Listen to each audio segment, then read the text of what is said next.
사도행전 13장입니다. 우리 1절부터 3절까지 먼저 함께 읽도록 하겠습니다.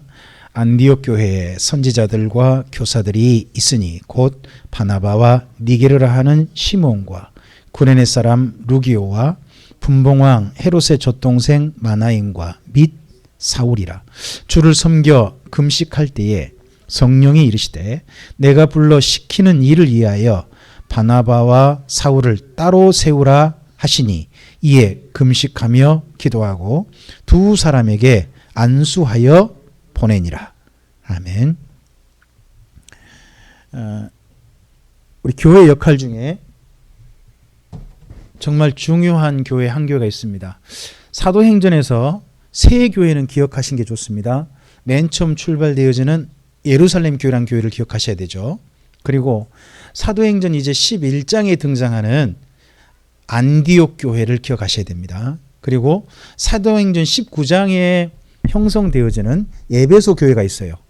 그래서 이 세 교회는 사도행전에서 기억해야 될 세 교회입니다. 그 중에서 저는 에베소 교회는 특별히 그 많은 역할이 나와 있지 않아요. 그런데 사도행전에 등장하는 바울의 1차, 2차, 3차 전도 여행, 여기를 후원한 교회가 안디옥 교회거든요. 그래서 오늘 우리나라 교회들이 초대교회로 돌아가자 한다면 저라면 예루살렘 교회를 생각하지 말고 안디옥 교회를 생각하셨으면 좋겠어요. 안디옥 교회가 정말 참 많이 본받을 만한 좋은 점이 많은 교회예요. 근데 그 교회가 지금 예루살렘 교회가 역할이 잠깐 멈췄어요. 우리 12장에서 어떤 내용이 있었냐 그러면 예루살렘 교회 지도자 한 분이 돌아가셨죠. 야고보. 그리고 한 분이 교회를 별 수 없이 떠났습니다. 그분이 베드로. 베드로가 죽음을 피해서 떠났잖아요. 그 이후에 교회가 다시 안정을 찾았습니다만은 그러나 그 다음 말씀 보면 그 12장에서 하나님의 말씀은 왕성해졌다고 나오지 사람이 늘었다고 하진 않아요. 그러니까 더 이상 예루살렘 교회는 어떻게 보면 교회로서 점점 늘어나고 힘을 가질 수 있는 그런 상황이 아닌 거예요. 너무나 핍박이 심해져서 사람도 흩어졌고 중심교회이긴 하나 중심교회로서 역할을 하기는 어려워요. 그러했을 때 형성된 교회가 바로 안디옥 교회거든요. 그 안디옥 교회에게 이제 성령께서 불러 시키시는 일이 있다는 거죠. 이 안디옥 교회의 지도자들이 11장에서는 원래 두 사람이 나왔어요. 먼저 바나바가 예루살렘 교회에서 파송이 됐었잖아요. 그리고 그 바나바가 길리기아 다소에 가서 사울을 데려오잖아요. 그래서 두 분이 등장을 해요. 그런데 여기 13장에 보면 두 분 외에도 더 나와요. 몇 분들이 더 있어요. 첫째 바나바, 니게르라 하는 시므온, 구레네 사람 루기오, 분봉왕 헤롯의 젖동생 마나엔, 그리고 사울. 그러니까 바나바와 사울 외에 세 분이 더 있어요. 그러면 여기 안디옥 교회의 지도자는 몇 분인 거죠? 총 5분인 거예요. 5명인데 5명 중에서 이렇게 읽으시면 돼요. 5명 중에서 2절에 내가 불러 시키는 일을 위하여 바나바와 사울을 따로 세우라 그러잖아요. 그러면 여기는 뭐예요? 앞서서 1절에 말씀되고 있는 그 5명 중에 따로 세워진 분들인 거예요. 5명 중에. 자, 그리고 이 5명은 어떤 역할을 했는가? 거기 1절에 이건 좀 줄을 그어 놓으시면 좋겠죠. 선지자들과 교사들이 있다고 돼 있잖아요. 자, 이걸 선지자들과 교사들 그러니까 따로 역할이 구분된 것처럼 보이잖아요. 근데 그렇게 보지 마시고 선지자 역할도 하고 교사 역할도 하는 5분 이렇게 보시면 좋겠어요. 선지자는 요즘으로 하면 그 설교자라고 생각하시면 돼요. 근데 그 당시에는 하나님의 말씀을 그 성경책이 다 아직 형성이 되어 있지 않았기 때문에 하나님 말씀을 전하는 분들이 있었거든요. 그래서 그 하나님 말씀을 전하는 자가 뭐가 돼요? 선자가 되는 거고, 그리고 교회 내 교육 있죠, 교육. 이분들이 또 모두 담당하는 거예요. 교육도 담당하는 거죠. 그러니까 두 가지 역할을 한 거예요. 초기 기독교의 지도자 역할 중에 중요한 역할이 뭐라는 거죠? 설교와 교육이다 하는 게 보여요. 그래서 저는 이런 말씀들을 보면 한 가지 좀 분명한 게 보여요. 목사로서요, 성도들에게 성경을 가르칠 수 없다면 좀 더 있다가 목사님 되시라 하는 게 저는 옳다고 봐요. 적어도 설교도 가능하고 교육도 돼야 한단 말이죠. 이게 돼야 되는 거죠. 그런 분 5분 중에 2분이 따로 세워집니다. 그런데 정말 중요한 내용에 밑줄 그으셔야 될 게 그 2절에 성령이 이르시되죠. 누가 말씀하셨다고요? 여기 사도행전에 보면 성령님께서 말씀하신 부분이 몇 군데 나와요. 이런 부분은 잘 보셔야 돼요. 그 다음에 또 내가 불러 시키는 일이죠. 자, 제자들을 부르셔가지고 파송하신 분은 예수님이시잖아요. 12제자를. 그런데요, 사도행전에서 누가 불러서 일을 시키세요? 성령님이란 말이에요. 자, 예수님이 이 땅에 계셨을 때는 누가 보내세요? 예수님이 보내시는 거예요. 근데 예수님이 승천하시고 난 다음에 그 다음에 교회에게 불러서 일을 시키시는 분이 누구시라고요? 성령님이시라는 거예요. 그런 내용이 사도행전에 있어요. 그래서 지금 우리 교회가 누구의 어떻게 보면 말씀을 따라서 일을 해야 되느냐? 성령께서 하시는 말씀을 따라서 일을 해야 되는 거예요. 그럼 여쭤볼게요. 성령께서 하신 말씀을 어떻게 우리가 알아듣죠? 어떤 게 성령이 하신 말씀이에요? 어떤 게? 아니 그러잖아요. 어떤 분이 하나님이 말씀하셨어요 하고 말씀하시는 어떤 분들이 교회에 그런 말씀이 성령이 불러시키신 일일까요? 교회는 이제 여기 사도행전부터는 성령께서 불러시키시는 일을 교회가 해야 되는 거잖아요. 저는 목사님이 불러시키는 일들이 전부 다 성령 일이라고 생각하지는 않아요. 적어도 성령님의 이게 일이다 하는 분명한 뭐가 근거가 있어야 될 거 아니에요. 그걸 어디에서 우리가 판단하죠? 어디가 기준이에요? 무엇이? 왜 성경이죠 그러면? 성경이라면 왜 성경이에요? 자, 모든 성경은 하나님의 감동으로 되었다 그러죠. 거기 하나님의 감동이란 말이 성령의 감동을 원래 말한 거거든요. 그러면 성경책을 기록하신 분이 누구시라는 거죠? 삼위일체 하나님 중에 성령님이시라는 소리거든요. 그럼 성령의 지시하신 내용이 어디 담겨 있는 거예요? 성경 속에 담겨 있죠. 그래서 성경을 따라서 일을 하면 누가 불러 시키시는 일이에요? 성령께서 불러 시키신 일이라고 우리 교회가 인정하는 거예요.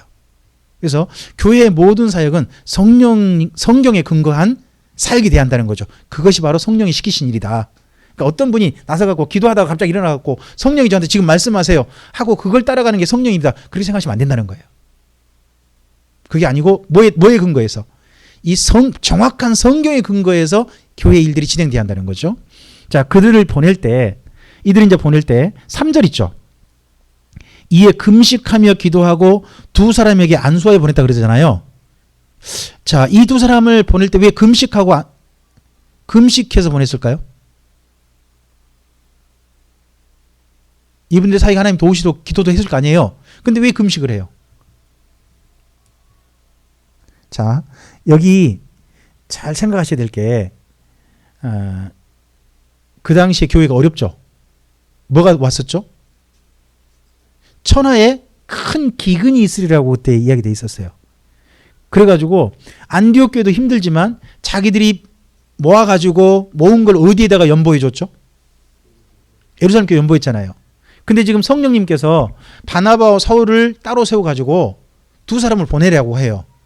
그럼 보내려면 교회가 뭐 해줘야 되죠? 후원을 해줘야죠. 갈 수 있도록 후원을 해줘야 될 거 아니에요. 후원하는 방법이 뭐예요? 그러니까 돈이 없는 거예요. 이분도. 돈이 없으니까 모으는 방법이요. 내가 먹는 걸 안 먹어서 그걸 모으는 거예요. 그걸 모아가지고 이들을 보내신 거예요. 그러니까 안디옥 교회가 저는 왜 우리가 모범을 봐야 되냐. 있는 형편에 뭐 그냥 있는 이거 좀 여유로워가지고 보낸 그런 교회가 아니라는 거예요. 이 교회도 어떤 교회? 나름 경제적으로 재정적으로 넉넉한 교회가 아니에요. 그러니까 성도들이 이분들을 보내야 되니까 어떻게 해서라도 내가 먹는 걸 안 먹어서라도 그걸 모아가지고 보낸 교회. 그런 교회니까 우리가 좀 기억해야 한다는 거죠. 자, 앞을 좀 보실까요? 여기 영상을 보시면 여기 안디옥 보이시죠? 이 안디옥. 여기가 수리아 안디옥이라고 합니다. 안디옥이라는 도시가요. 여기만 있는 게 아닙니다. 이 위쪽에도 안디옥이 있어요. 여기도. 왜 여기도 안디옥, 여기도 안디옥일까요? 이게요. 거기 옛날에 이쪽에 있는 큰 나라가 있어요. 이거 셀류쿠스 왕조라는 나라인데 거기 왕조의 왕 이름이 안티오코스예요. 왕 이름이 자기 이름으로 도시를 만드는 거예요. 그럼 안티오코스니까 도시 이름이 뭐가 되겠어요? 그래서 안디옥인 거예요. 그래서 안디옥이 그 당시 여기만 있는 게 아니고 곳곳에 있는 거예요. 왕이 자기 기념도시 만들 때마다 항시 생기는 거죠. 그래서 여기는 수리아 안디옥, 이 위쪽에 있는 안디옥은 비시디 안디옥 그렇게 불러요. 안디옥이 몇 군데 있다는 이야기죠. 여기 안디옥 교회가 보내서 맨 먼저 이 섬으로 갑니다. 이 섬 키프로스라고 하는 섬으로 가죠. 그래서 배를 타고 가려다 보니까 안디옥에서 실루기아로 옵니다. 실루기아에서 배 타고 가면 살라미라는 항구에 도착합니다. 살라미에서 파포스라고 하는 도시까지 쭉 이 섬을 횡단합니다. 근데 이 섬이요, 섬이라 그래서 작게 보시면 안 됩니다. 남한만 하면 남한. 큰 섬이에요, 키프로스가. 섬이 적게 생각하시면, 여기가 지중해 한가운데 있으니까 적게 생각하시면 안 됩니다. 굉장히 큰 섬입니다, 이게. 자, 이 섬을 횡단해가지고 바보를 가게 되고, 바보에 가서 배를 타고 간 곳이 버가로 되어 있습니다. 버가. 이 버가라는 곳이 페르가라는 곳입니다. 페르가. 자, 여기까지 잠깐만 먼저 좀 성경 읽어보시고 우리 함께 좀 가보도록 하겠습니다. 우리 4절부터 좀 읽어볼까요? 두 사람이 성령의 보내심을 받아. 자, 보세요. 누구의 보내심을 받아? 성령의 보내심을 받아. 그래서 선교사님들은 누가 보내시는 거다? 성령이 보내신다 그래가지고 이걸 라틴어로 이렇게 말해요. 미시오 데이라 그래요. 미션인데, 미션 아시죠? 선교. 선교는 누구? 데오. 하나님의 선교, 성령의 선교라는 말이 여기서 나오는 거예요.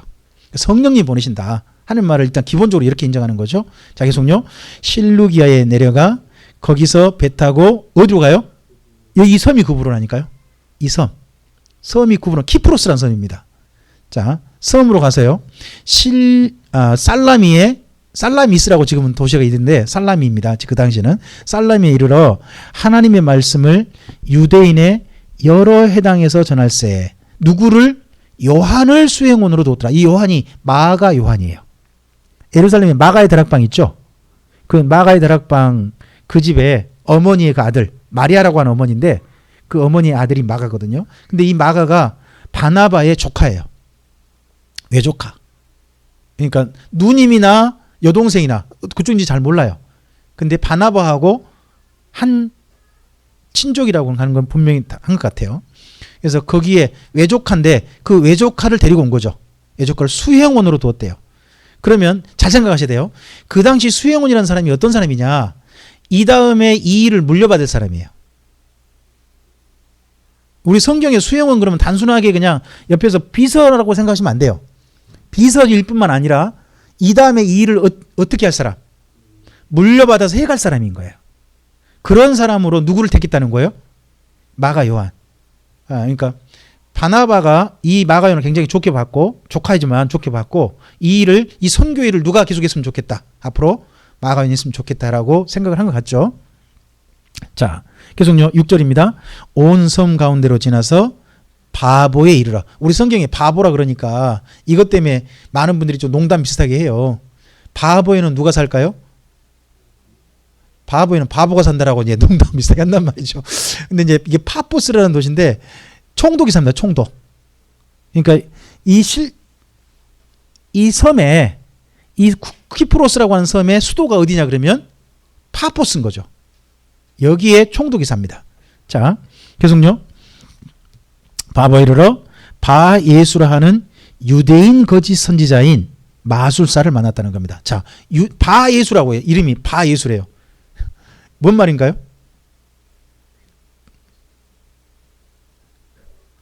이름이 바예수. 그러니까 뭐 또 이거 적그리스도냐? 그거 아니에요. 좋은 뜻이에요. 이름이 뜻은. 바르 예수예요. 바르란 말이 뭐냐면 아들이에요. 아들. 아버지가 누구예요? 아버지가 예수였다니까? 여호수아. 구약 성경에 여호수아 있죠? 여호수아의 아들이라는 뜻이에요. 아버지가 여호수아였을 거예요. 그래서 자기 아들 보고 이름을 뭐라고 지어줬느냐? 아버지가 이름 짓기 귀찮았나 봐요.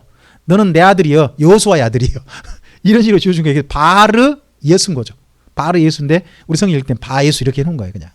그래서 그 그 사람인데 이 사람이요. 거짓 선지자면서도 뭘 해요 또? 마술사예요. 그러면 뭐를 썼다는 거죠? 마술사면? 사술. 우리나라 같으면요. 이 사람이 신을 부른 자예요. 신을 부른 자. 그럼 어떤 신을 불렀겠어요? 마술사면. 악령. 귀신 부르는 자. 그런 사람인 거예요. 자, 그래서 그 다음 봐보세요.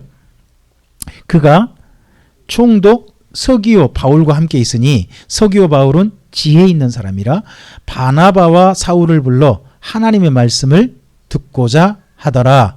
참 거기 멈춰보세요. 거기 서기오 바울이라는 사람 총독 있잖아요. 그 사람이 어떤 사람이라고요? 지혜 있는 사람이란 거죠. 그러면 지혜 있는 사람은 어떻게 해야 돼요? 어떤 사람이 지혜 있는 거예요? 영리한 사람? 똑똑한 사람? 예, 거기 있죠. 하나님의 말씀을 듣고자 하는 사람이 지혜 있다는 거예요. 우리는 참된 지혜가 뭐냐? 하나님의 말씀을 듣고자 하는 것이 참된 지혜다라고 여기 누가란 분이 그렇게 생각을 해준 거죠. 그렇게 내용을 정리해 준 거죠. 우린 지혜 있다. 아, 당신 참 지혜 있습니다. 하는 건 뭐냐? 하나님 말씀을 정말 듣고자 하는군요. 그런 걸로 이렇게 좀 정리를 해놓은 것 같습니다. 그 다음 그 바에수라는 사람은 이렇게 말했죠. 8절입니다. 이 마술사 엘루마는 그 이름을 번역하면 뭐라고요? 마술사. 엘루마란 말이 마술사래요. 마술사. 그 아까 바예수가 마술사란 말은 아닙니다. 바예수란 말은 그 예수의 아들이란 소리고 이 사람이 직업이 뭐라고요? 마술사. 그래서 그쪽에서 뭐라고 부른다고요? 엘루마. 엘루마 이렇게 부른다는 그런 용어인가 봐요. 근데 그게 그 라틴어가 아니다 보니까 라틴어로 좀 번역을 해준 거죠. 그러면 여기 사도행전은요. 로마에서 쓰고 있거든요. 로마 사람들이 읽을 수 있게 써놨어요. 로마에서 쓰는 언어는요. 한 가지 이해하셔야 될 게 헬라어가 아니에요. 로마에서 쓰는 언어가 라틴어예요. 나중에 라틴어를 쓰는 기독교하고 헬라어를 쓰는 기독교하고 나뉘게 돼요. 그게 나뉘게 되는데 그 라틴어를 쓰는 기독교를 가르쳐서 서방 종교라고 그래요. 서방 기독교. 그리고 헬라어를 쓰는 기독교를 가르쳐서 동방 종교라고 그래요. 이게 두 개 나뉘게 됩니다. 로마에서. 그게 왜 나뉘게 되느냐? 언어가 달라요. 로마를 중심이면 어떤 언어를 쓴다고요? 라틴어. 라틴어를 쓰는 거고 그리고 콘스탄티노플이라고 해가지고 에베소 있죠. 에베소 이쪽 라틴어 그쪽 헬라 지역은 무슨 언어를 쓰겠어요? 헬라어 중심이란 말이에요. 그래서 나중에 나뉘게 된 게 언어가 달라서도 나뉜 것도 있어요. 크게 나뉜 게. 자, 거기 그 다음을 좀 읽어보겠습니다. 9절입니다. 그들은 내적하여 총독으로 믿지 못하게 힘쓰니 바울이라고 하는 사울이 자 이때 처음으로요. 사울 앞에 다른 이름이 하나 붙었죠. 바울이라고 하는 사울. 여쭤볼게요. 바울과 사울의 차이점은 뭐예요? 바울은 뭐고 사울은 뭐예요? 한 사람을 가리킨 말이에요. 한 사람인데 사울이고 바울이거든요. 근데 사울은 뭐고 그럼 바울은 뭐예요? 사울은요. 히브리어예요. 히브리어고 바울은 헬라어예요. 지금 앞서서 그 요한 한 사람 데려왔다 그랬죠. 요한. 거기 5절에. 그 요한은 헬라어예요. 아, 죄송합니다. 히브리어예요. 죄송합니다. 히브리어예요. 그럼 요한은요. 히브리 말만 자기 이름 갖고 있는 게 아니라 헬라식 이름도 하나 가지고 있어요. 그게 뭐냐 그러면 마가예요. 마가. 그런 것처럼 그 히브리식 이름 하나 가지고 있고 헬라식 이름도 하나 더 있는 사람들이 그 당시 히브리인 중에 많아요. 유대인 중에. 여기도 이제 이름이 두 개인 거죠. 근데 드디어 바울이라는 이름을 등장시켜요. 왜 그럴까요? 사울이 이제부터 누구를 대상으로 주로 복음을 전할까요? 그렇죠. 이방인이죠. 유대인을 대상으로 주로 하지 않고 누구를 향해 가니까? 이방인을 향해 가니까 헬라 문화권을 향해 가니까 그 이름을 바울이라는 이름을 내세우게 된 거예요. 이제 여기 성경 읽을 때. 자, 계속요. 바울이라고 하는 사울이 성령이 충만하여 그를 주목하고 이르되 모든 거짓과 악행이 가득한 자요 마귀의 자식이요 모든 의의 원수요 주의 바른 길을 굽게 하기를 그치지 아니하겠느냐. 자, 거기 10절에요. 악령에 사로잡힌 사람의 네 가지 특징이 나와요. 이 사람이 마술사잖아요. 자, 마술을 쓴다는 게 중요한 게 아니라 그 사람의 행태가 중요한 거거든요. 행태 중에 첫째, 모든 거짓과 뭐가 가득해요? 악행. 우리 행태가요. 그 사실은 뭐라 그러죠? 계약서 쓰는데 이면 계약서만 자꾸 쓰고 문서 만들 때 자꾸 이면 문서만 자꾸 쓰고 하면 사실 가짜 걸 많이 하는 거잖아요. 뭐 그런다든지 그게 이제 거짓이 충만한 거잖아요. 악행이 또 충만해요. 악행이. 이게 누구의 특징이라고요? 이 마술사 이 사람의 특징이에요. 그 다음에 또 그 사람은 그러다 보니까 누구의 자식이에요? 마귀의 자식이에요. 그리고 또 이 사람은 뭐를 싫어할까요? 모든 의의 원수예요. 의의 원수고 그러다 보니까 자기만이 아니라 다른 사람을 어떻게 해요? 주의 바른 길을 굽게 해버려요. 자기만 나쁜 길로 간 게 아니라 누구도 다른 사람도 그 나쁜 길로 가게 만드는 사람. 그런 사람이 여기 악령에 들린 사람, 마술사의 특징인 거죠. 이 사람의 특징. 이런 건 우리가 좀 잘 생각을 해봐야 되는 거죠. 자, 11절입니다. 보라, 이제 주의 손이 내 위에 있으니 내가 맹인이 되어 얼마 동안 해를 보지 못하리라 하니 즉시 안개와 어둠이 그를 덮어 인도할 사람을 두루 구하는지라. 갑자기 바예수가 앞을 못 보게 됐어요. 저도 하나님께서 저한테 이런 한번 능력 한번 주셨으면 좋겠어요. 어떤 악령이 들린 사람 딱 보고서 하나님께 잠깐 당신한테 못 보게 할 거예요. 뭐 이래갖고 못 본다면 얼마나 모든 사람이 신기할 거 아니에요. 어쨌든 잠시 그렇게 되니까 그 다음 어떻게 돼요? 12절 이에 총독이 그렇게 된 것을 보고 믿으며 뭐를요? 주의 가르치심을 놀랍게 여겼다는. 잘 생각하셔야 돼요. 왜 이 사람이 지혜롭다고 하느냐? 이 사람이요. 그 바예수가 못 보게 된 걸 보고 기이하게 여겼다는 게 아니에요. 그걸 보고 믿긴 했죠. 근데 그 사람이 진짜 놀란 건 뭐예요? 주의 가르치심. 우리가 정말 놀랍게 여기고 가슴에 담아야 되고 우리의 마음에 감동돼야 할 것은요. 기적이 아니에요. 주의 말씀, 주의 가르치심이 내게 감동되어지고 내게 감격이 되어지고 내게 기이해져야죠. 정말 놀라워져야 되죠. 신비해져야죠. 그게. 이게 진짜 신비 중이죠. 신비 중에 신비. 이분이 그러니까 지혜 있는 거죠. 자, 그 다음 계속 보겠습니다. 13절입니다. 바울과 및 동행하는 사람들이 어디에서? 바보에서 배를 타고 밤빌리아에 있는 버가에 이르렀다는 겁니다. 자, 여기 앞을 보세요. 지금 여기 버가 왔잖아요. 앞을 보시면 이 버가에서 혹시 여기 지금 여기가 이제 터키인데 여기 지도상으로 보면 여기가 산지예요. 산지. 엄청난 산지입니다. 해발 3,000m가 되는 그런 산지입니다. 그래서 이 산지가 보시면 이 해안가로 쭉 길게 늘어져 있죠. 길게 늘어져 있는데 이 늘어져 있는 모습이 황소가 마치 꼭 누워있는 것 같다 그래가지고 여기를 타우로스 산맥이라고 해요. 그쪽 말로 황소란 말이 타우로스예요. 타우로스가 황소거든요. 황소가 누워있는 것 같다는 거예요. 이 버가에서 황소가 누워있다고 하는 타우로스 산맥을 건너가지고 이 넘어 이쪽을 가요. 이곳은요. 평원이에요. 지금도 터키 평원이라고 합니다. 잠깐 좀 보실까요? 이곳에서 지나가서 저 비시디 안디올 가게 되어지고 이고니온을 가게 되어지고 루스드라 가고 더베로 갔다가 다시 돌아가는 것이 1차 선교 여행이에요. 이리 가는 1차 선교 여행인데 이 선교 여행 때는 한 군데만 달라요. 버가에 가서 배를 탄 데는 아탈리아예요. 아탈리아는 오늘날에는 엔탈리아라고 합니다. 엔탈리아. 이곳에서 배 타고 다시 돌아가는 안디오로 돌아가는 게 1차 선교 여행이에요. 근데 이 중에서 버가를 좀 가볼게요. 여기가 버가예요. 페르가라고 지금 지명이거든요. 근데 유적이 이렇게 남아 있어요. 우리 성경에 딱 한 번만 나오는데 도시 가보면 어마어마해요. 지금은 흔적만 남아 있는 여기 지금 보이는 이 큰 길 있죠. 기둥 세운 이 길을 가리켜서 황제가 아고라입니다. 걸어갔던 길이라고 그래가지고 카르도라 그래요. 카르도. 그럼 이 버가란 도시에 누가 한 번 방문했다는 거예요? 로마 황제가 방문했다는 도시래요. 그러니까 로마 황제가 방문할 정도로 뭔가 로마엔 중요한 도시인 거죠. 그래서 황제가 방문한 것을 기념하기 위해서 황제 방문할 때 해안가에서부터요. 배 내린 데부터 해가지고 그 중요한 신전이죠. 신전까지 길을 만들어요. 빤듯한 길을. 그걸 가리켜서 카르도로 갑니다. 카르도가 있는 도시예요. 우리 성경은 딱 한 번 나오지만 굉장한 도시인 거죠. 이 도시에서 그 다음 진행합니다. 한번 그 다음 봐볼까요? 자, 우리 13절부터 13절부터 다시 한번 좀 읽어보겠습니다. 바울과 및 동행하는 사람들이 바버에서 배 타고 밤빌리아에 있는 버가에 이르니 요한은 그들에게서 떠나 예루살렘으로. 이때 갑자기 일행 중에 한 사람이 이탈했죠. 누구? 요한. 요한은 어디로 갔다고요? 자, 이걸 기억하셔야 돼요. 비시디아 수리아 안디옥교로 간 게 아니라 어디까지 가버렸어요? 예루살렘으로 가버렸어요. 뭔가 이유가 있겠죠.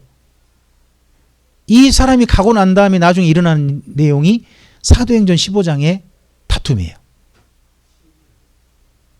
나중에 다투는 내용이 나오거든요. 그래서 이때 요한이 왜 돌아갔는가 하는 이유는 나중에 15장에서 우리가 좀 이야기하도록 하죠. 자, 그 다음 읽어보겠습니다. 자, 14절입니다. 그들은 버가에서 더 나아가 비시디아 안디옥에 이르러 안식일에 회당에 들어가 앉았다고 합니다. 여러분, 여기 14절이요. 아주 간단하게 써졌죠. 버가에서 어디 갔다고요? 비시디아 안디옥. 근데 그 중간에 뭐를 건너가야 한다고요? 타우루스 산맥. 타우루스 산맥을 여기를 지나가야 돼요. 넘어서 가는 거예요. 넘어서. 어떻게 넘어갔을까요? 넘어가는 방법. 걸어갔죠. 말이 있었는지 모르겠어요. 근데 옛날에는 이 길 대부분 다 일반 사람들은 걸어가요. 걸어간단 말이에요. 그 걸어가는 길이 이래요. 잠깐 앞을 보실래요? 우리가 갈 때가 마침 우기여가지고 해발 3,000m 되니까 눈이 쌓여요. 이 길을 우리는 이제 차 타고 갔잖아요. 차 타고 갔는데 이 길을 바울과 바나바는 아마도 거기 사람들이 지나가는 길이 아마 있었을 거예요. 만드는 길이. 뭐 길가에 누구도 있을 수 있을까요? 산적도 있을 수도 있고 하는 길을 걸어가는 거예요. 이 길이가 우리가 차 타고서도 2시간 이상 갔거든요. 3시간. 그럼 거기를 실제로 걸어가려면 얼마 걸릴까요? 하나 더 보실래요? 약간 이렇게 산 넘어가다 보면 약간 평평한 길도 있고 해요. 근데 다시 또 산이 더 첩첩 쌓이고 해요. 이 길을 그 산을 넘는 걸 해야 되는 거죠. 근데 이 산을 넘어가면 이런 데가 나와요. 살고 있었던 걸 기억할 시간. 평평해요, 그냥. 끊임없이 펼쳐져 있는 밀밭을 보면서 완전히 평평해요. 땅이 다양하구나, 좋구나라는 생각이 듭니다. 익숙한 분 목소리가 들리죠? 핫산이라고 보이죠. 핫산 해발 3,000m에 되는 아주 높은 산이 우리 앞에 놓여져 있죠. 여기 보면 자, 그 오른쪽으로 한도시 전부 다 방향으로도 뭔가 계속해서 밀밭이 밀밭. 산이 펼쳐져 있죠. 밀밭인데 타우루스 산맥에 있는 사람들이 밀 다 산들이요. 안 갖고 해 그냥. 이 터키 남쪽 너무 땅이 넓어가지고 하지 않습니다. 이렇게 있고 난 다음에 마을이 이제 나오기 시작해요. 그 마을에 도착한 마을이 어디? 비시디아 안디옥이라는 거죠. 자, 우리 계속 비시디아 안디옥 이야기 좀 읽어가 보겠습니다. 이제 그래서 거기 14절 있죠. 14절에다가 타우루스 산맥이라고 한번 써놓으신다면 14절, 그러니까 버가에서 비시디아 안디옥 사이에 뭐를 넘어갔다고요? 타우루스 산맥. 여기를 넘어서 여기를 간 거예요. 우린 지금 성경을 간단하게 읽다 보니까 뭐 아주 그냥 하루만 간 것처럼 한 절 안에 갔잖아요. 근데 그분들이 이 길을 가려면 어떻게 했겠냐는 거죠. 그 당시에 바울이나 바나바가 이 길을 가려면. 자, 안디옥에 회당에 들어가 앉았답니다. 자, 15절입니다. 율법과 선지자의 글을 읽은 후에. 자, 구약 성경을 뭐라고 표현했어요? 율법과 선지자의 글. 그럼 이렇게 하니까 어떤 분들은요, 성경을 2군데 읽으셔야 된대. 이렇게 하니까 그게 아니고 구약 성경을 말할 때 율법과 선지자 이렇게 말하는 거예요. 구약 성경을 말할 때. 아니면 율법을 읽었다 이렇게 표현하기도 해요. 또는 모세의 글을 읽었다 이렇게 표현하기도 해요. 아니면 세 개를 말하기도 합니다. 율법과 선지자의 글과 시편에 이렇게 말하기도 해요. 근데 하나를 말하면 뭐로 한다고요? 모세의 글, 율법에 이렇게 말하고, 2개를 가져오면 뭐라고 한다고요? 율법과 선지자의 글 이렇게 표현하고, 3가지를 가져오면 율법과 선지자의 글과 그리고 시편에 또는 거룩한 문서에 이렇게 표현한단 말이에요. 그 중에서 여기 이제 성경을 먼저 읽은 거죠. 읽은 후에 계속요. 15절, 회당 장들이 사람을 보내어 물어 이르되 형제들아 만일 백성을 권할 말이 있거든 말하라 합니다. 자, 이때요 회당에 외부에 손님이 오면 그 손님을 그 미리 좀 그 뭐라 그럴까 어떤 분이에요 좀 알아봐 가지고요. 말할 수 있는 기회를 준대요. 그 당시 회당에서는.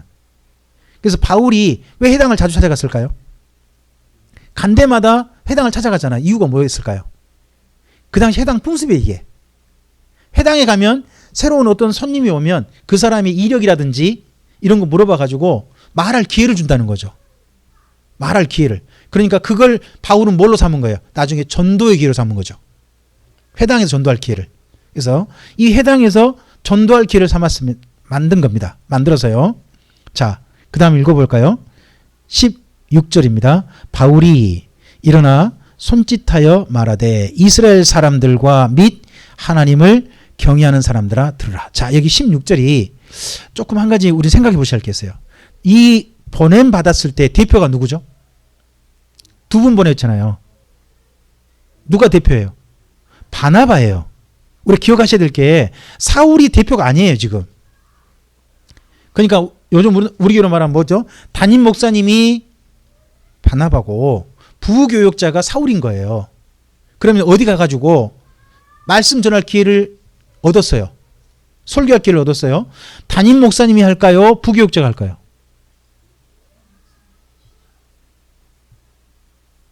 근데 왜 여기서는 사울이 했을까요? 바울이 했을까요? 이걸 좀 생각해 보시라는 거예요. 자, 그렇다면 이게 뭐가 있느냐? 바나바의 양보가 있는 거예요. 바나바도 굉장한 분이에요.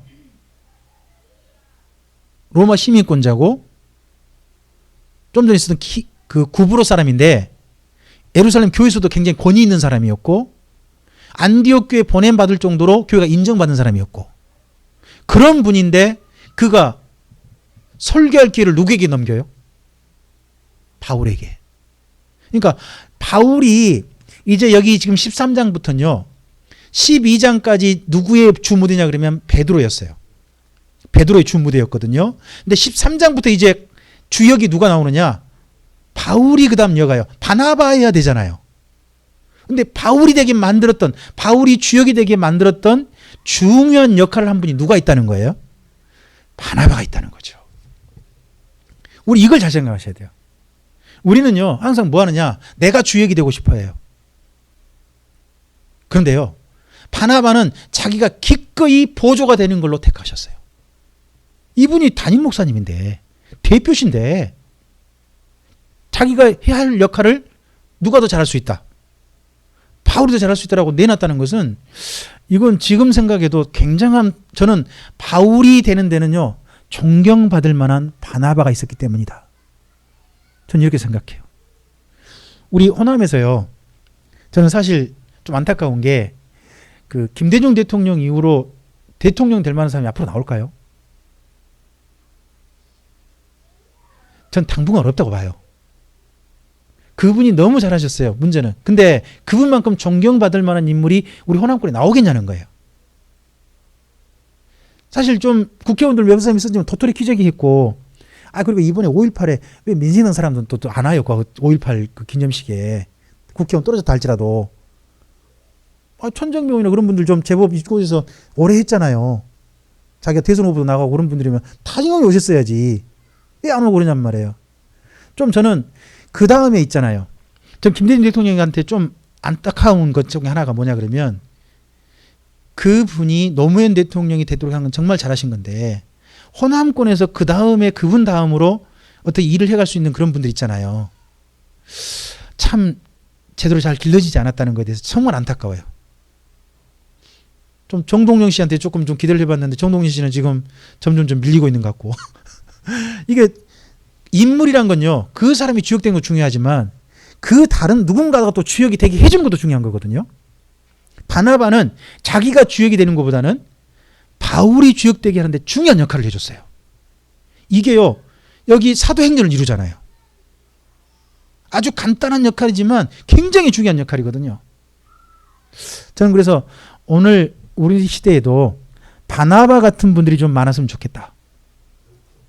바울 같은 분도 참 중요하지만 바나바 같은 분들을 일궈내서 가지고 그분들을 길러내서 그분들이 사역할 수 있도록 해주는 바나바가 있었으면 좋겠다. 저는 그런 생각도 좀 해요. 자, 좀 볼게요. 여기 16절에요. 바울이 사람을 두 종류로 나눴어요. 지금 회당에 온 사람을. 잘 보셔야 돼요. 누구누구로 나눴죠? 이스라엘 사람들과 또 하나 뭐예요? 하나님을 경외한 사람들. 이게 뭐죠? 지금 여기 회중에 어떤 사람이 모였는가를 딱 기억해 잘 보셔야 되는 거예요. 이스라엘 사람들이면 누구예요? 유대인들이고, 그 다음에 그 사람들 말고 하나님을 경외한 사람들은 누구예요? 그렇죠. 헬라인인데 유대교를 배우고자 해가지고 회당에 와 있는 사람들. 지금 여기 회당에가 왜 바울이 가느냐? 유대인도 있어요. 근데 또 누구도 있어요? 이미 어느 정도 구약 성경을 알고 배우고 있는, 하나님께 기도할 줄도 알고 유대교를 따라서 율법을 배웠고 메시아 얘기도 들은 그런 이방인들이 있는 장소가 어디냐 그러면 여기거든요. 회당이거든요. 그래서 두 종류 사람에게 말씀을 전합니다. 자, 17절 계속 읽어보겠습니다. 이 이스라엘 백성의 하나님이 우리 조상들을 택하시고 애굽 땅에서 나그네된 그 백성을 높여 큰 권능으로 인도하여 내사 광야에서 약 40년간 그들의 소행을 참으시고 가나안 땅 7족속을 멸하사 그 땅으로 기업으로 주기까지 약 450년 가니라. 상당히 맨 먼저 그럼 어디예요? 아브라함 때부터 해가지고 어느 때까지? 지금 여호수아의 가나안 땅 정복 있잖아요. 그때까지 기간을 몇 년으로? 450년. 약 450년 그렇게 이야기했다는 거죠. 자, 그 다음요 20절입니다. 그 후에 선지자 사무엘 때까지 사사를 주셨더니 그 후에 그들이 왕을 구하거늘 하나님이 베냐민 지파 사람 기스의 아들 사울을 40년간 주셨다가 패하시고 다윗을 왕으로 세우시고 증언하여 이르시되 내가 이세 아들 다윗을 만나니 내 마음에 맞는 사람이라 내 뜻을 다 이루리라 하셨다는 겁니다. 그래서 22절 거기에 다윗을 만나셨다 하셨던 이야기는 줄을 그어놓으셔야 돼요. 이세 아들 다윗을 만나니 내 마음에 맞는 사람이라 내 뜻을 다 이루리라. 하나님의 뜻, 하나님이 하시고 싶으신 일들을 누구를 통해서 이루시겠다? 다윗을 통해서 이루시겠다 하는 것은 굉장히 중요한 성경의 이야기예요. 자, 이 이야기가 첫 출발이 어디냐 그러면요, 그 사울 왕이 아말렉을 치라고 그러고, 그리고 또 하나님께서 몇 가지 좀 일을 좀 시켰는데 블레셋과 싸우고 할 때 사무엘이 오기 전에 자기가 제사해버리고, 거기다가 또 아말렉 사람 칠 때 어떻게 해줘? 다 진멸하라 그랬는데 일부 자기가 좀 남기고 막 그러잖아요. 자기 마음대로 하나님 말씀을 갖다 변질시키잖아요. 그랬을 때 하나님께서 사무엘이 하신 이야기가 뭐죠? 내가 이 사울을 패하고 세운 걸 내가 후회하고 대신에 이렇게 말씀하세요. 내 마음에 맞는 사람을 따로 세우겠다. 근데 그 맞는 사람이 누구였어요? 그 다음 보니까 다윗이었다는 거죠. 그래서 거기 말씀에 근거해서 여기 이렇게 이야기한 거예요. 거기 사무엘이 했던 이야기, 그 이야기를 근거로 여기 신약 성경에서 여기 바울이 정리해서 이렇게 얘기해 준 거죠. 그랬더니 자 23절입니다. 하나님이 약속하신 대로 이 사람의 후손에서 이스라엘을 위하여 구주를 세우셨으니 그건 누구다? 예수라. 와, 이거 대단한 선언이죠. 지금 이쪽에 갑자기 메시아가 왔다는 소식을 전해버린 거예요. 이 BCD 안디옥 사람들한테 메시아가 이미 왔습니다. 그 메시아가 누굽니다? 예수입니다 라고 뜻밖의 선포였죠. 아마 해당 특히 유대교 사람들은 굉장히 크게 당황했을지도 몰라요. 근데 이게 말할 기회를 줬으니까 이거 반박도 못하고 가만히 있어야 되잖아요. 자, 계속요. 그가 오시기에 앞서 요한이 먼저 회개의 세례를 이스라엘 모든 백성에게 전파하니라. 먼저 누구를 이야기하죠? 세례 요한. 세례 요한 이야기를 먼저 합니다. 계속요. 요한이 그 달려갈 길을 마칠 때에 말하되 너희가 나를 누구로 생각하느냐? 나는 그리스도가 아니라 내 뒤에 오시는 이가 있으니 나는 그의 발에 신발끈을 풀기도 감당하지 못하리라 하였으니. 자, 이런 이야기를 왜 바울이 꺼낼까요? BCD의 안디옥 사람들도요, 누구 이야기를 익히 들었어요? 세례요한 이야기. 세례요한이 또 이런 말도 했다 하는 이야기를 다 이미 그쪽에 소문난 거죠. 알려져 있으니까 이 이야기를 먼저 언급한 거죠. 그러니까 누구나, 요즘 말은 뭐죠? 누구나 다 알고 있는 뉴스예요. 사람들이 익히 알고 있는 뉴스니까 이걸 먼저 언급해 준 거예요. 언급해주고 그 다음 26절입니다.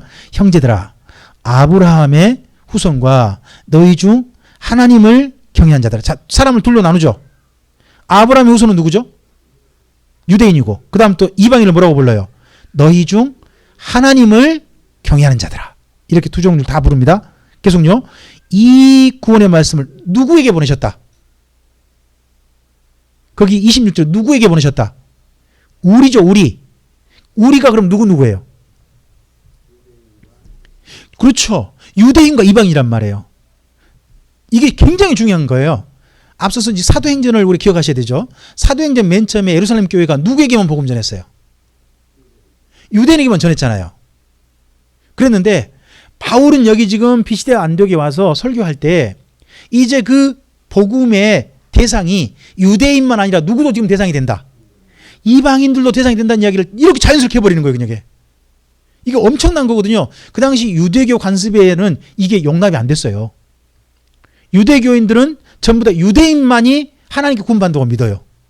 이방인들이 유대교를 믿건 말건 간에 유대인이 대야 구원받는다 이렇게 생각하고 있는데 그걸 깨트린 이야기를 세상에서 회당에서 막 전해버리는 거예요. 엄청난 거죠 이게. 자 계속요. 27절입니다. 예루살렘에 사는 자들과 그들 관리들이 예수와 및 안식일마다 애우는 바 선지자의 말을 알지 못함으로 예수를 정죄하여 선지자들의 말을 응하게 하였도다. 자 거기 잘 보세요. 여기 27절이 모순 있어요. 모순. 패러독스. 모순이 있어요. 안식일마다 애우죠. 말씀을 심지어 읽는 정도가 아니라 뭐 한다고요? 애워요. 애워. 애우는데 그 애우는 말씀을 알아요? 몰라요? 그렇죠. 이게 패러독스란 거죠. 애우기까지 한다니까요. 근데 그 말을 못해서 뭐하지 못해서 알지 못해서 뜻을 제대로 이해하지 못해가지고 알지 못해가지고 세상에 누구를 죽여버리고 말았다. 예수님을 죽여버리고 말았다. 이게 큰 패러독스란 말이죠. 성경을 그렇게 잘하는데 실제로 몰라. 이 말이잖아요 지금요. 애우기까지 하는데 달달달 애우면 뭐예요? 모르는데 그 말이 뭔 말인지 모르는데. 근데 이 큰 패러독스가 그 당시 이 유대인들에게 있다고 바울은 지적해버린 거죠. 지금 바울이요 누가 더 지금 문제가 있다고 크다고 말해버린 거예요 지금요. 거기 모인 사람 중에 유대인들이 더 문제 크다고 지금 그렇게 이야기해버리는 거예요. 세상에 유대교 회당에 와가지고 이거 엄청난 발언이죠. 자 계속요. 28절입니다. 죽일 죄를 하나도 찾지 못하였으나 빌라도에게 죽여달라 하였으니 성경에 그를 가리켜 기록된 말씀을 다 응하게 한 것이라. 후에 나무에서 내려다가 무덤에 두었으나 하나님이 죽은 자 가운데서 그를 살리신지라. 이게 또 어마어마한 사건이죠. 뭐를 선포해버렸어요? 부활. 이 유대인들이 유대교에서 배우는 게 부활을 믿는다고 배우거든요. 근데 부활을 누가 하셨다? 예수님이 하셨다. 이건 어마어마한 선언인 거예요. 단순히 살았다가 아니에요. 부활이란 거예요. 자, 부활을 어떻게 증명하냐? 그 다음 말씀 봐보세요. 갈릴리로부터 예루살렘에 함께 올라간 사람들에게 여러 날 그가 다시 한 걸 보이셨죠? 보이셨으니 계속요. 그들이 이제 백성 앞에서 그의 증인, 자기가 한 말만 아니라 이미 그때 보냄받은 사람들이 지금 증언하고 있다. 계속요. 우리도 조상들에게 주신 약속을 너희에게 전하노니 곧 하나님이 예수를 일으키사 우리 자녀들에게 이 약속을 이루게 하셨다 함이라. 자, 그러면 뭐가 이루어진 거죠? 예수님만 부활한 게 아니라 그 부활의 약속이 누구에게도 우리의 자손들에게까지 이제 그 부활의 약속이 실제 성취된다는 거죠. 예수님 한 분만 부활이 된 게 아니라 우리들도 부활에 참여할 수 있게 됐다 하는 걸로 이야기를 합니다. 자, 계속요. 읽겠습니다. 지금 몇 절이죠? 거기 33절 중반 시편 둘째 편에 기록한 바와 같이 너는 내 아들이라 오늘 너를 낳았다 하셨고 또 하나님이 죽은 자 가운데서 그를 일으키사 다시 썩음을 당하지 아니하게 하실 것을 가르쳐 이르되. 자, 부활을 명확하게 설명하고 있어요. 죽은 사람이 다시 산 거 있었죠. 성경에 있었잖아요. 달리다굼 해가지고 소녀도 살아났고요. 그리고 죽은 지 4일이나 됐던 나사로도 다시 살았잖아요. 근데 그런 사람은 다시 어떻게 됐을까요? 다시 죽었죠. 몸이 썩죠. 몸이 썩는데 부활은 뭐예요? 34절. 몸이 안 썩는 거예요. 몸이 영원히 사는 거예요. 이게 부활입니다. 잘 생각하셔야 됩니다. 부활은 뭐라고요? 몸이 영원히 사는 거. 영원히 사는 몸으로 변화되는 거. 그런 몸으로 새롭게 생명을 얻는 걸 가리켜서 부활이라고 합니다. 자, 가르쳐 이르되 계속요. 내가 다윗의 거룩하고 미쁜 은사를 너희에게 주리라 하셨으며 또 다른 시편에 일렀으되 주의 거룩한 자로 썩음을 당하지 않게 하시리라 하셨느니라. 다윗은 당시에 하나님의 뜻을 따라 섬기다가 잠들어 그의 조상들과 함께 묻혀 뭐 했다고요? 그러니까 이 말씀이 썩음을 당하지 아니란 말이 다윗을 향해 두고 한 말이 아니다. 다윗이 다른 대상 누군가를 두고 한 말이다. 그 말을 했던 다윗은 죽어버렸지 않냐. 그럼 그 말을 이룰 사람은 다른 사람이다. 그 다른 사람이 누구? 바로 다윗의 후손인 예수다. 하는 그런 이야기를 이렇게 증명하는 거죠. 말씀을 통해서. 그래서 37절입니다. 하나님께서 살리신 이는요. 썩음을 당하지 아니하였나니. 자, 그래서 37절은 줄거 놓으셔야 되는 거죠. 정말 그 당시 중요한 부활에 대한 증언이죠. 썩음을 당하지 아니하는 그 몸이 썩지 않는다는 거죠. 그러면 하나 더 생각을 한번 해보세요. 그럼 예수님 몸이 썩지 않는 거죠. 몸이 영원히 산다는 거 아니겠습니까? 그러면 예수님께서요. 혹시나 그런 예수님께서 어떤 교주 안에 영으로 오려면 어떻게 하셔야 돼요? 그러니까 요즘 우리나라 교주 중에 이만이라든지 또 요즘은 독생녀래요. 통일교가 이제 문선명에서 그다음 한학자로 갔는데 한학자 자기가 뭐라고 하냐면 독생녀라고 해요. 독생자나 아들 남자를 가리키잖아요. 그래서 한학자는 또 독생녀란 말에 새롭게 또 우리나라 신조어가 나왔어요. 재미는 나왔어요. 하여튼 또 그리고 또 하나님의 어머니 있죠. 장길자 하나님의 교회 있잖아요. 그런 사람 특징이 뭐예요? 그 속에 누가 있다는 거죠? 예수의 영이 있다 그렇게 말을 하거든요. 좋아요. 그 사람 속에 예수님의 영이 들어갔다고 봅시다. 예수님의 영이 들어갔다면 자, 예수님은 그 사람 안에 들어가려면 어떻게 하시고 들어가셔야 될까요? 자, 거기 37절 말씀을 근거로 이야기해 보세요. 그 몸을요 따로 놔두고 영만 그 사람 속에 들어가야 되잖아요. 그죠? 그럼 여쭤볼게요. 몸하고 영이 분리되는 걸 보고 뭐라 그래요, 성경에서? 죽음이란 거거든요. 그러니까 예수님께서 그 교주 안에 들어가려면 자기가 무슨 일을 겪으시고 또 한 번 또 죽으셔야 돼. 천국에 그럼 뭐가 있을까요? 썩지 않는 죽는 몸이 있겠지. 그리고 그 영만 어디 누구 속에? 이만희 속에 있다거나 이런 식으로 이야기되는 거예요. 말이 안 된다는 거죠. 그러니까 성경에서 부활은 예수님은 어떤 사람 속에 들어오지 않습니다. 그래서 예수님께서는요 우리 안에 예수님의 영으로서 누구를 보내시는 거냐? 성령님을 보내시는 거지 예수님이 직접 오신 건 아니라는 걸 기억하셔야 됩니다. 자, 38절입니다. 그러므로 형제들아 너희가 알 것은 이 사람을 힘입어 죄사함을 너희에게 전하는 이것이며 그 다음 또 39절까지요. 또 모세율법으로 너희가 의롭다 하심을 얻지 못하던 모든 일에도 이 사람을 힘입어 믿는 자마다 의롭다 하심을 얻는 이것이랍니다. 자, 여기 38절 39절은요 어마어마한 선언인데 이게 정말 중요한 내용이거든요.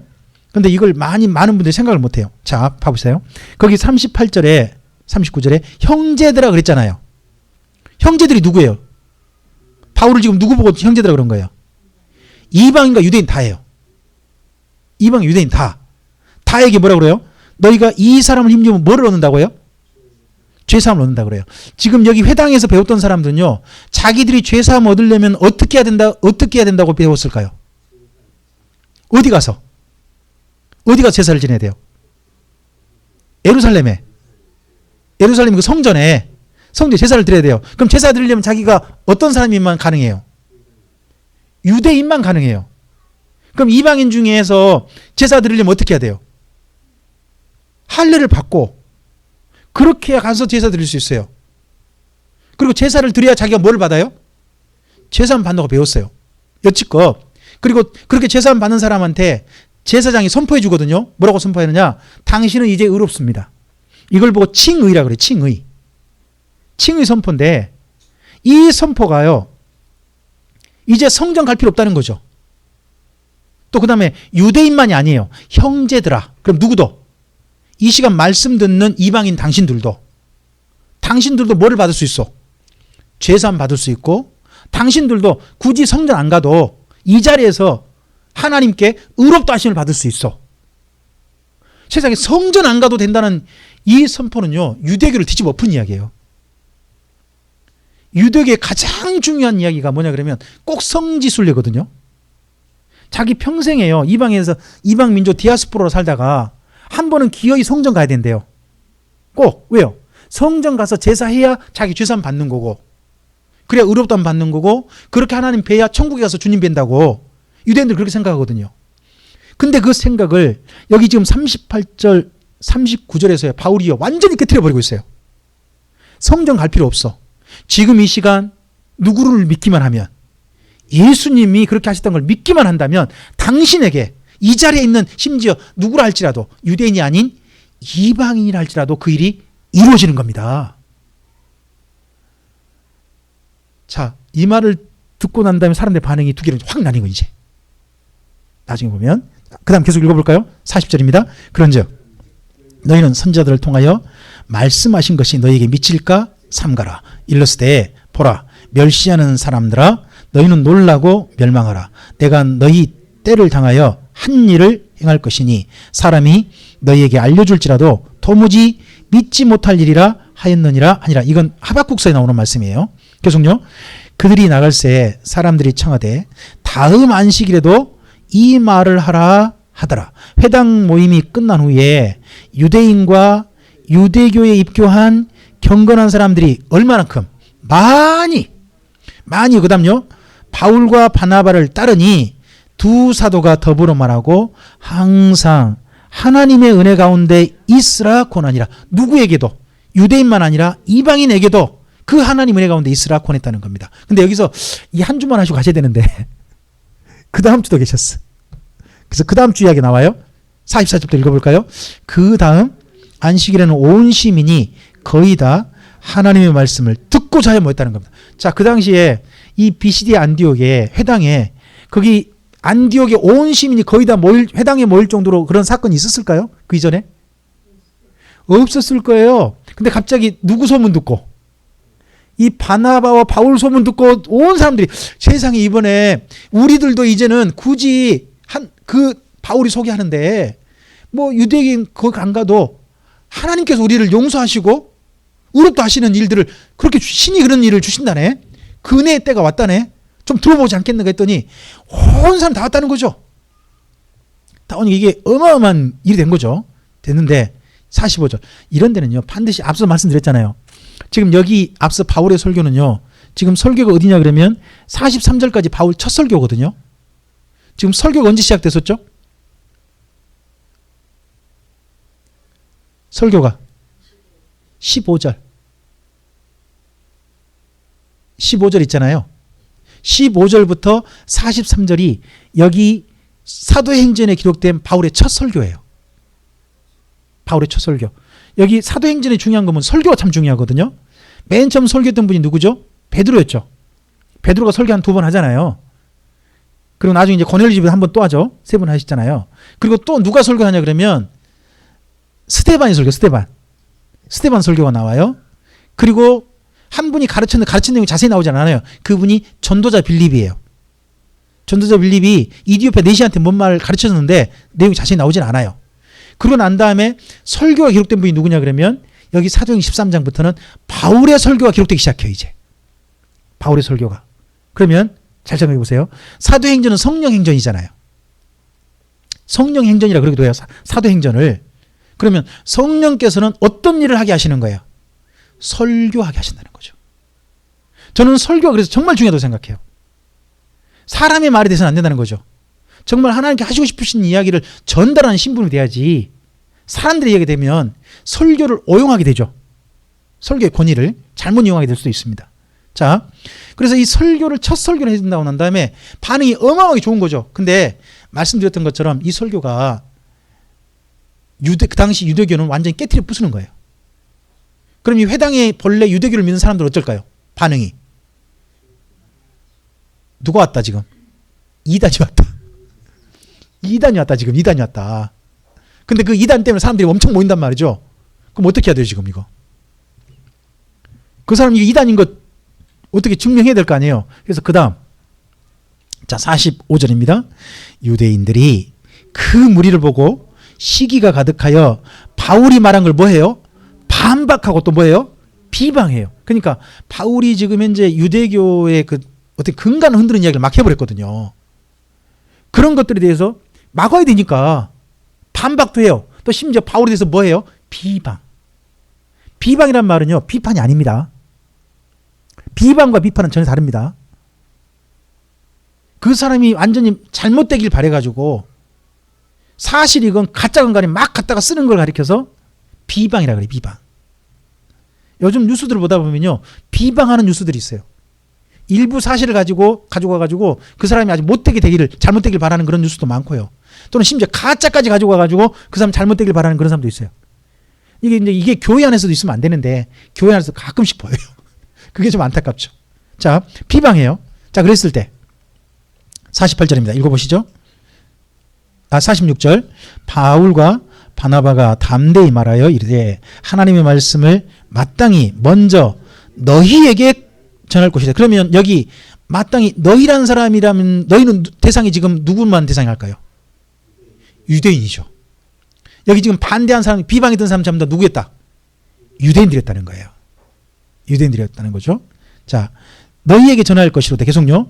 너희가 그것을 버리고 영생을 얻기에 합당하지 않는 자로 자처하기로 우리가 누구에게 가겠다? 이방인에게로 가겠다. 그래서 여기 13장 굉장히 중요하단 말이죠.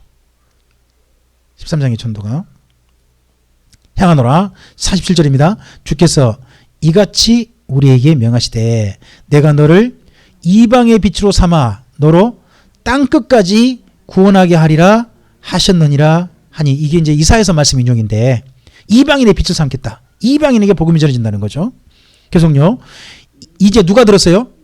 자, 그게 중요하죠. 이 유대인이 들었다고 나오지 않아요. 이방인들이 듣고 계속요. 기뻐하여 하나님의 말씀을 찬송하며 대신에 영생을 주시기로 작정된 자는 다 믿더라.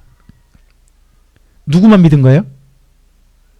믿음은 모든 사람이 것이 아니에요. 이방인 중에서도 누구만 영생 주시기로 작정된 자가 믿다는 거죠. 그럼 이걸 잘 생각하세요. 작정이 먼저예요? 믿은 게 먼저예요? 아니죠. 작정이 먼저죠. 하나님이 작정해 놓으신 사람이 뭐였다고요? 자, 이건 성경 잘 이해하셔야 돼요. 하나님의 예정은요, 시간 밖이에요.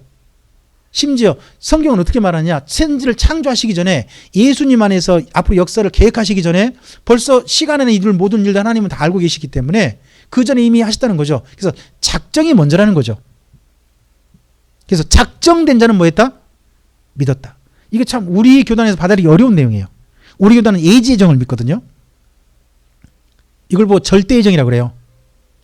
절대예정. 하나님이 작정된 자는 뭐한다? 믿는다. 근데 하나님 입장에서는 그런 거죠. 하나님 시간 밖에 초월해 계시니까. 예. 그래서 우리가 진짜 믿어졌다면, 진짜 바르게 믿어졌다면 우리가 어떻기 때문에 믿어진 거죠? 하나님께 이미 작정해 놓으셨기 때문에. 그런 또 놀라운 신비가 여기 있는 거예요. 우리가 도저히 받아들이기 어려운 신비가. 근데 이 신비가 받아들여진다는 거죠. 그러니까 뭐예요? 주의 말씀이 기이하다. 주의 말씀이 놀랍다. 이게 깨달아진단 말이죠. 그게 지혜라는 거죠. 자, 계속 좀 보겠습니다. 49절. 주의 말씀이 그 지방에, 자, 뭐가 퍼졌다고요? 주의 말씀이 퍼졌다. 말씀이 퍼졌다. 계속요.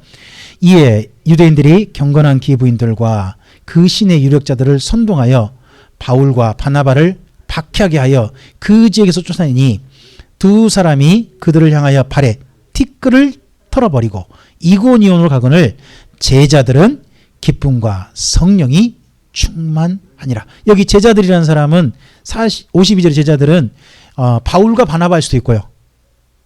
또 다른 게 하나 더 있을 수 있어요. 뭐냐? 비시디의 안디옥에서 믿었던 모든 사람들. 그 사람들 될 수 있는 거죠. 자, 그럼 하나 더 봅시다. 성령의 충만하면 뭐가 충만한 거예요? 기쁨. 그래서 성령님이 우리 안에 충만하다면 저는 두 가지가 우리가 한 가지 갈 수 있다고 봐요. 하나는 뭐냐? 평안이에요. 평안. 신약성에 항상 보면 성령으로 하면 평안을 얘기하거든요. 또 하나가 있는데 진리를 만난, 진리를 바로 들은, 내가 정말 하나님께 부름 받고 예수님 안에서 놀라운 은혜를 입었다고 하는 그걸 발견한 기쁨. 그게 바로 내게 주어진 은혜라는 걸 감각하게 된 기쁨. 그거에 대해서 성령 충만한 것과 관련된다고 보는 거죠. 이런 부분들은 우리 한번 좀 성경 보시면서 정리해 가시면 좋을 것 같습니다. 자, 오늘 여기까지 내용인데, 여기 사도행전 정말 중요한 변환점이 사도행전 13장입니다. 1장에서는 예수님께서 누구를 보내셨습니까? 12제자를 파송하셨습니다. 그랬는데 사도행전 13장에서는요, 성령께서 누구를 파송하셨습니까? 바나바와 바울을 파송하셨습니다.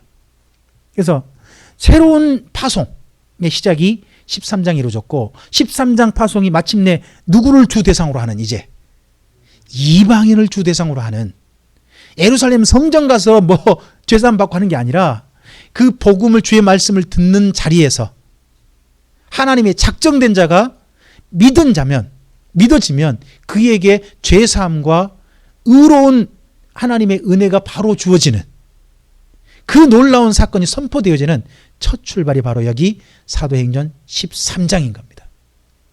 이 13장의 말씀이 다시 한번 우리에게 감격으로, 우리를 부르신 하나님 앞에 성령 충만과 기쁨 충만을 이끄는 말씀으로 우리에게 주어지게 되기를, 그렇게 누려지게 되기를 주님의 이름으로 축복합니다. 기도하겠습니다. 주님 감사합니다. 함께 주의 말씀을 듣습니다. 이 말씀이 다시 한번 우리의 삶을 주님과 함께 걸어가게 하는 하나님의 놀라운 복음이게 하옵소서. 주의 가르치신 기쁨의 소식이게 하옵소서. 이 말씀과 함께 우리의 삶의 자리로 나가게 하시고, 이 말씀이 널리 퍼지게 만드는 그런 사람들로 우리의 삶이 주님 안에서 사용되게 해 주시옵소서. 주님께 의탁드리오며 예수님 이름으로 기도합니다. 아멘.